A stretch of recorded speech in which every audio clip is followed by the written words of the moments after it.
اور تمہارے لیے تمہارے چوپاؤں میں بھی عبرت کا سامان ہے۔ نسقیکم مما فی بطونہ من بین فرث ودم لبنا خالصا سائغا للشاربین۔ ان کے پیٹ میں جو گوبر اور خون کا مادہ ہے اس کے درمیان میں سے صاف دودھ اور خالص دودھ ہم تمہیں پلاتے ہیں، سائغا للشاربین، جو مزیدار ہے پینے والوں کے لیے۔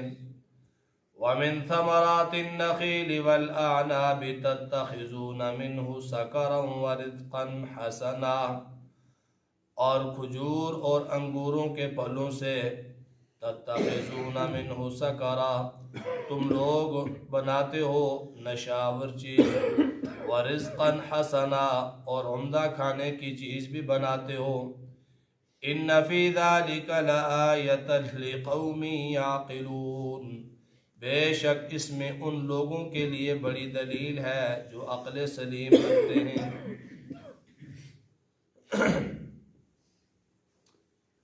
کل کے درس میں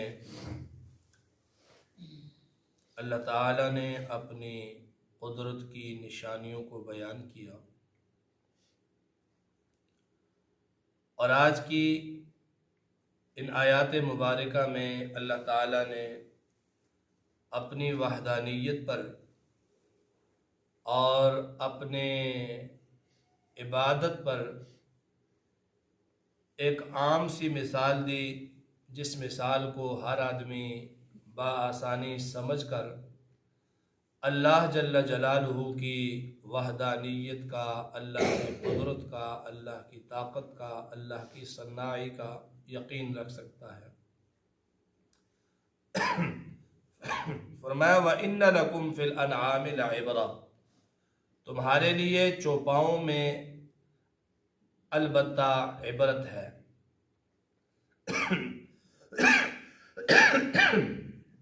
عبرت کہتے ہیں کسی ظاہری واقعے کو دیکھ کر اس سے نصیحت حاصل کرنا، جو چیز نظر آنے والی نہ ہو۔ تو فرمایا ان لکم فی الانعام لعبرہ، تمہارے لیے چوپاؤں میں بڑی عبرت کا سامان ہے۔ نسقیکم مما فی بطونہ، ان چوپاؤں کے پیٹوں میں جو ہے ان سب کے درمیان سے، من بین فرث و دم، گوبر اور خون کے درمیان سے، لبنا خالصا، ہم پلاتے ہیں خالص دودھ، سائغا، مزیدار دودھ۔ اللہ تعالیٰ کی قدرت کی اس نشانی پر ذرا غور کیجیے کہ جتنے بھی چوپاؤں کا دودھ پیا جاتا ہے، بھینس ہے، بکری ہے، گائے ہے، اونٹنی ہے، تو ان سب کی غذا جو ہے وہ چارہ ہے اور گھاس ہے۔ تو ایک گھاس کھانے والا جانور، ایک چارہ کھانے والا جانور جب گھاس چارہ وغیرہ کھاتا ہے تو اس کے معدے کے اندر جاتا ہے۔ اللہ تعالیٰ نے اس کے معدے کے اندر ایسی مشینری لگائی ہوئی ہے کہ جو کام والے اجزاء ہیں اس خوراک کے اندر، انہیں اللہ تعالیٰ جگر کی طرف بھیج دیتا ہے، اور باقی جو ہے وہ گوبر کی صورت میں وہیں نیچے بیٹھ جاتے ہیں، پیٹ کی طرف، آنتڑیوں کی طرف ان کی سپلائی ہو جاتی ہے۔ پھر خوراک کا جو حصہ جگر کی طرف بھیجا تو وہاں اللہ نے ایسی مشین لگائی کہ اس کے اندر بھی جو خون ہے اسے رگوں کی طرف سپلائی کر دیا جاتا ہے، اور جو دودھ ہے وہ اس جانور کے تھنوں کی طرف بھیج دیا جاتا ہے۔ تو فرمایا کہ من بین فرث و دم لبنا خالصا، تین راستوں کا ذکر کیا، تین نالیوں کا ذکر کیا کہ تین نالیوں کے اندر، ایک کے اندر گوبر ہے اور اس کے اوپر جو دوسرا ہے اس کے اندر خون جاری ہے، اور ان دونوں کے درمیان میں ایک نالی ہے جس کے اندر دودھ ہے۔ اب گوبر جو ہے وہ ناپاک بھی ہے اور بدبودار بھی ہے۔ اگر ایک ذرہ گوبر کا دودھ میں مل جائے تو کوئی بھی اس دودھ کو پیتا نہیں ہے۔ خون جو ہے وہ نجس اور پلید ہے، ان دونوں نجاستوں کے درمیان میں سے لبنن خالصن، خالص دودھ ہم تمہیں پلاتے ہیں، نہ اس کے اندر گوبر کی آمیزش ہوتی ہے، نہ اس کے اندر خون کی آمیزش ہوتی ہے، اور نہ ہی اس کے اندر گوبر اور خون کی بدبو داخل ہو سکتی ہے۔ تو وہ اللہ ان دو گندگیوں کے درمیان میں سے نکال کر تمہیں جو دودھ پلاتا ہے تو وہ دودھ ہے لبنن خالصن، خالص دودھ وہ اللہ پلاتا ہے۔ تو جس طرح ان ساری گندگیوں سے نکال کر اللہ تعالیٰ خالص دودھ تمہیں مہیا کرتا ہے، اسی طرح اللہ تعالیٰ تم سے یہ مطالبہ کرتا ہے کہ تم جب عبادت کرو تو دنیا کی گندگیوں سے بچ کر خالصتاً میری ہی عبادت کرو۔ تم اگر کسی عقیدے پہ کاربند ہوتے ہو تو تمام شرکیہ عقائد کے درمیان میں سے نکل کر خالص توحید والا عقیدہ تم اختیار کرو، اس لیے کہ وہ اللہ جو گندگیوں کے درمیان میں سے تمہیں خالص دودھ پلاتا ہے، وہ اللہ اپنی عبادت کے اندر بھی تمہارا خلوص چاہتا ہے، وہ اللہ اپنی بندگی کے اندر بھی تمہارا خلوص چاہتا ہے۔ فرمایا لبنن خالصن، خالص دودھ، بھینس کے، گائے کے، بکری کے تھنوں سے جو دودھ نکلتا ہے، جو اللہ نے بنایا ہے، جو دودھ نکلتا ہے وہ بالکل کیا ہے بھائی؟ خالص ہے۔ آگے جو ہے وہ لوگوں کی حرکت ہے، اس کے اندر پانی ملا دیں، اور یاد رکھیں یہ دودھ کے اندر پانی ملا دینا یہ کوئی معمولی جرم نہیں، معمولی گناہ نہیں۔ حدیث پاک کے اندر آتا ہے من غش فلیس منا، جو آدمی ملاوٹ کرتا ہے فلیس منا، وہ ہم میں سے نہیں، یعنی میری امت میں سے نہیں ہے، یا وہ مسلمانوں میں سے نہیں ہے، فلیس منا، وہ ہم میں سے نہیں ہے۔ تو جو چیز پاک اللہ تعالیٰ نے دی تو اس کے اندر ملاوٹ کرنا بہت بڑا گناہ ہے، دودھ کے اندر پانی کی ملاوٹ کر دینا۔ اور اسی طرح بعض لوگ ایک عمل کرتے ہیں ناواقفیت کی بنا پر، یا خود ناواقف بنتے ہوئے ایسا کرتے ہیں کہ بھینس اور گائے کا دودھ ملا دو تو اس میں کوئی حرج نہیں ہے۔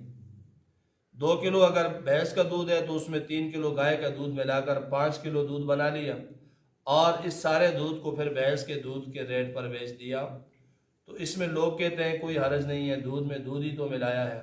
یاد رکھیں اگر آپ کے پاس ایک گندم ہے اعلیٰ قسم کی اور ایک گندم ہے کم قیمت کی، تو کیا ان دونوں گندموں کو ملا کر آپ بیچنا جائز، خریدنا کسی سے جائز سمجھتے ہیں کہ جس میں ایک اچھی گندم ہو اور ایک بالکل گھن لگی ہوئی گندم ہو؟ کوئی بھی یہ نہیں چاہتا ہے۔ تو اسی طرح گائے اور بھینس کے دودھ کی الگ الگ قیمت ہے، اور دونوں کی الگ الگ خصوصیات ہیں، الگ رنگ ہے، تو پھر ان دونوں کو ملا کر اگر بیچیں گے تو یہ بھی دھوکہ ہوگا، تو یہ بھی ناجائز ہے۔ ہاں الگ الگ بیچیں، ان کا جو اپنا ریٹ ہے اس حساب سے، تو یہ بھی ملاوٹ ہی کے زمرے میں آتا ہے کہ اگر بھینس کے دودھ کے اندر گائے کا دودھ ملا دو، یہ 200 روپے کلو ہے، وہ 150 روپے کلو ہے، تو اس میں ظاہر سی بات ہے کوالٹی کا فرق ہوتا ہے، رنگ کا فرق ہوتا ہے، لوگوں کی پسند ناپسند کا فرق ہوتا ہے، معاشرے کے اندر اس کی خرید و فروخت کے رجحان کا فرق ہوتا ہے، تو پھر ان دونوں کو ملانا بھی درست نہیں ہے۔ تو فرمایا اللہ فرماتے ہیں ہم تمہیں ان دو گندگیوں کے درمیان میں سے خالص دودھ پلاتے ہیں، سائغا للشاربین، جو پینے والے کو مزہ بھی دیتا ہے، مزیدار دودھ ہے۔ اور دوسری دلیل دی فرمایا وَمِن ثَمَرَاتِ النَّخِيلِ وَالْأَعْنَابِ، اللہ تعالیٰ نے جو پھل پیدا کیے، کھجور پیدا کی، انگور پیدا کیے، تَتَّخِذُونَ مِنْهُ سَكَرًا وَرِزْقًا حَسَنًا، سکر کہتے ہیں نشے کو، نشاور چیز کو۔ شراب جو ہے وہ بھی کھجور سے بنتی ہے یا انگور سے بنتی ہے، ایک مدت تک انہیں پانی میں ڈال کر بند رکھنے سے اس کے اندر نشہ پیدا ہو جاتا ہے۔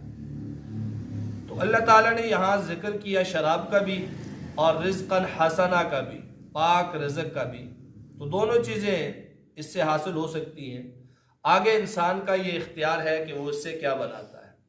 اس سے یہ مراد بالکل بھی نہیں ہے کہ شراب انگوروں سے بنتی ہے یا کھجور سے بنتی ہے تو وہ جائز ہو جائے گی، ایسا قطعاً نہیں ہے، بلکہ فرمایا کہ اس سے شراب جیسی ناپاک اور غلیظ چیز بھی بنتی ہے، ورزقاً حسنا، اور تمہارے لیے پاکیزہ رزق بھی بنتا ہے۔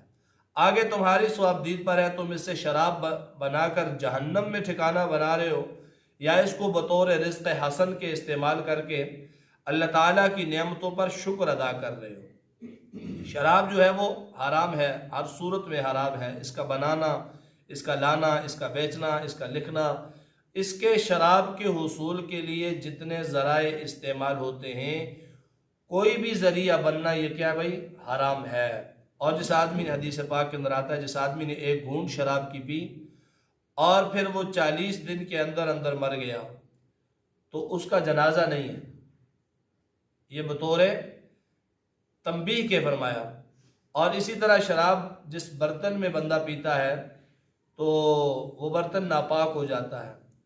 کتے کا اگر چاٹا ہوا برتن ہے اس کو 3 دفعہ مٹی لگا کر دھوئیں گے، پاک ہو جائے گا، شرابی والا برتن پاک نہیں ہوگا، کیونکہ اس شرابی کے منہ کی نجاست کتے کی نجاست سے زیادہ ہے۔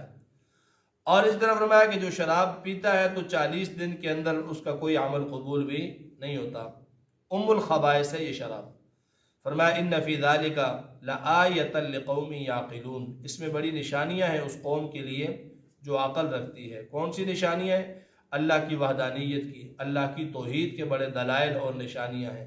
تھوڑا سا اگر اپنے گھر کے اندر باندھی ہوئی بھینس اور گائے کے اندر غور کریں، کیا کھاتی ہے اور کس طرح اس کے اندر اللہ تعالیٰ نے ہمارے لیے خوراک دودھ کی صورت میں ہمیں مہیا کرتا ہے، تو دنیا کی کوئی طاقت نہیں ہے کہ جو اس طرح کی کارگری دکھا سکے، وہ اللہ ہی ہے جو کارگری دکھاتا ہے، تو پھر عبادت بھی اسی اللہ کی کرنی چاہیے۔